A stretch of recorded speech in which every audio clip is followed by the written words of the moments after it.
পশ্চিমবঙ্গের ওপর বিমান চালাবে বাংলাদেশ পাকিস্তান। রুট চূড়ান্ত।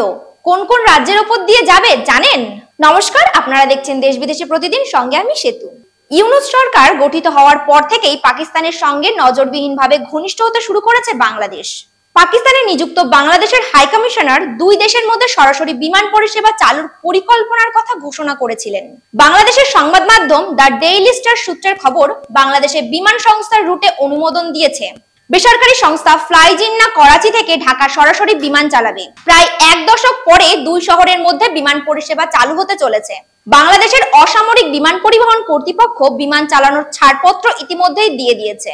এবার বাংলাদেশের স্থানীয় সেলস এজেন্ট নিয়োগ করলেই দুই দেশের সরাসরি বিমান চালানোই আর কোনো বাধা থাকবে না। সংবাদ মাধ্যম দ্য এক্সপ্রেস ট্রিবিউনে প্রকাশিত প্রতিবেদন অনুযায়ী পাকিস্তানে নিযুক্ত বাংলাদেশের হাই কমিশনার মোহাম্মদ ইকবাল হোসেনের আগে পেশোয়ার এক সাংবাদিক সম্মেলনে বলেন, এই বিমানগুলি ভারতের বিভিন্ন শহরের ওপর দিয়ে যাবে।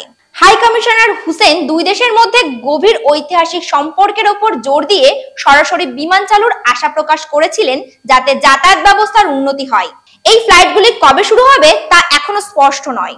ঢাকা থেকে ইসলামাবাদ যাওয়ার এই ফ্লাইট রুট সম্পর্কে কথা বলতে গিয়ে তিনি বলেছেন, এটি পশ্চিমবঙ্গ, ঝাড়খণ্ড, বিহার, লখনৌ, নয়াদিল্লি, হরিয়ানা এবং পাঞ্জাবের উপর দিয়ে যাবে। অন্যদিকে যদি এই ফ্লাইটটি ঢাকা থেকে করাচি যায়, তবে এটি পাঞ্জাবের পরিবর্তে রাজস্থান দিয়ে যাবে। তো এই ছিল আজকের ভিডিও। দেখছেন দেশ বিদেশে প্রতিদিন, প্রেজেন্টিং বাই HPR নিউজ।